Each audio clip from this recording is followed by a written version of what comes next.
Little did we imagine that Tata could bring in a vehicle to India based on the Land Rover platform.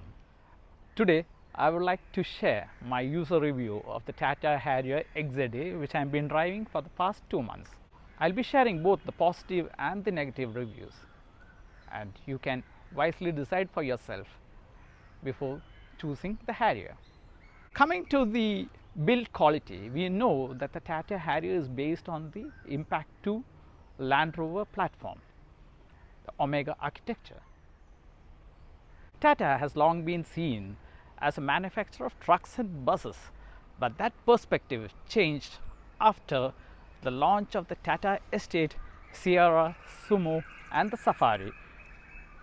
Tata is in a better position with the Harrier and the Safari, both SUVs based on the Land Rover platform.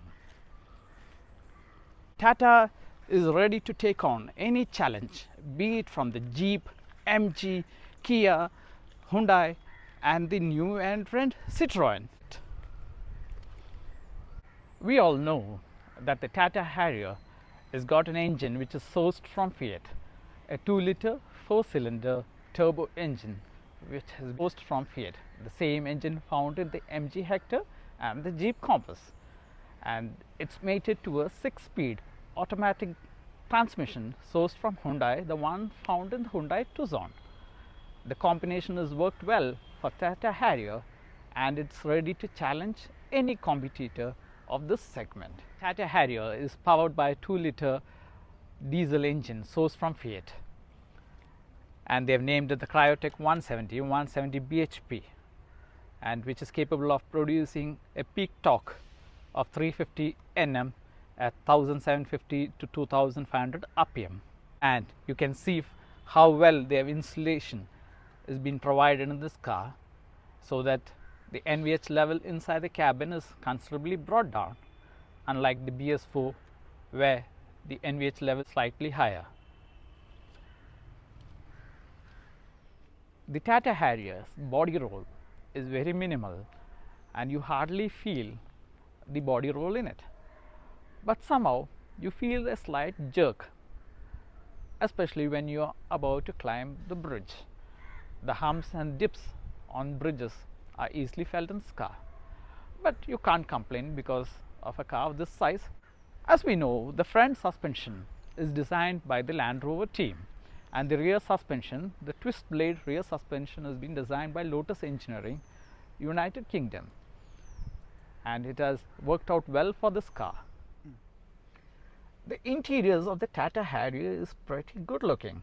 It's got a very good dash.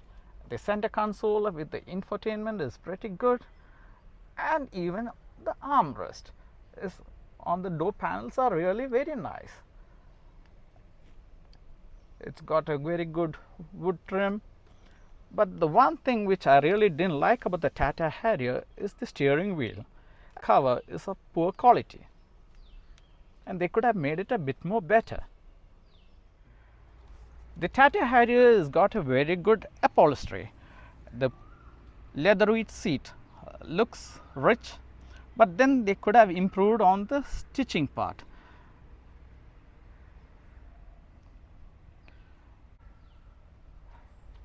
Even the pouch provided behind the front seats, they could have made it a bit more wider so that a large file could easily get in.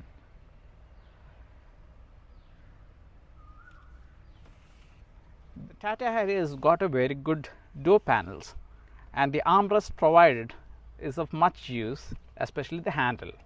But something which I didn't like about the car is the bottle holder. It keeps making rattling noise now and then. The design element should have been made a bit more better. Though the Tata Harrier is based on the Land Rover platform, they have done everything good to make the car attractive to the Indian customers, but somehow they have compromised on the fit and finish. The beadings are not properly done, and sometimes these rubber bushes keep falling off. The Tata Harrier has got a very good AC, but somehow the AC for the passengers seated behind is slightly low, and especially the vents provided on the B pillar isn't that effective, especially on long journeys during summer. Tata Harrier has got a quite spacious boot capable of accommodating quite a few luggage. It's nicely built and it's got a parcel tray which can be used to keep certain magazines, the newspapers and other likes. After BS6 norms came into effect, every vehicle above 2000 cc had to go in for the SER technology, where AdBlue comes into play or the DEF comes into play. Here in this vehicle there is a DEF tank and we need to pour the DEF fluid at regular service intervals. One thing which I didn't like about the Tata Harrier is its paint job.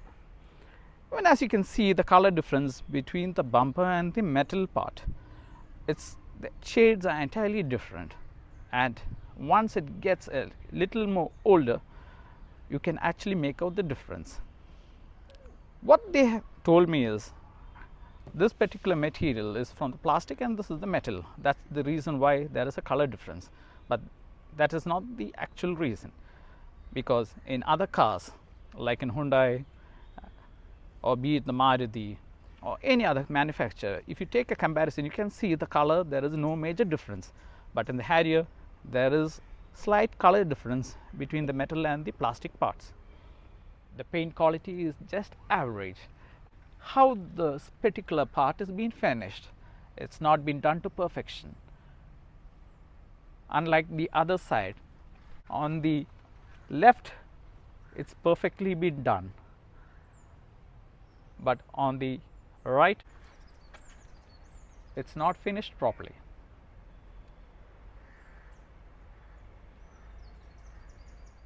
The confidence level is well above satisfactory, especially on turns, highways and the hill stations, but the brakes could have been improved, and with its strong body build you feel safe, as Tata is known to be a manufacturer of safer cars. I kind of like the steering as of now, but some may face a problem with it being heavy, especially when you encounter a situation wherein you have to take multiple forward and reverse turns, especially in cities. Owing to the hydraulic power steering, it makes it a bit hard. As for the brakes, I am not that impressed. To slow or to stop your vehicle, the brake pedal travel is a bit deep and makes one feel less confident, but once used you may get along well with it. What made me choose the Tata Harrier? I at first thought of going in for the Kia Seltos, but the unusual long delay made me just opt out from Kia Seltos, and then I considered going in for the Jeep Compass, but then I felt, why not try to the Tata Harrier, which is based on the Land Rover platform. And when I took a test drive, I made up my mind that this is the car which I am going to go for, and that's the reason why I have selected, and I am very much happy with the Tata Harrier automatic variant. The Tata Harrier XZA automatic gives a very good mileage. It gives close to around 15 to 16 kilometers on the highways. Overall, I am very much impressed with this car. This is a car which is just suited for the Indian conditions, and it's ready to take on any competitor, like what I've said earlier, and it's a perfect SUV. Though there are slight shortcomings in the Tata Harrier, overall the Tata Harrier is a very good car, and it's just an SUV which was just needed for the Indian conditions, and we are very much happy having the Tata Harrier over here. And in my case, I am very much satisfied with the Tata Harrier, a car which just keeps me looking and staring at it. I hope you all liked watching my video. Please do like and subscribe to watch newer videos. Thank you.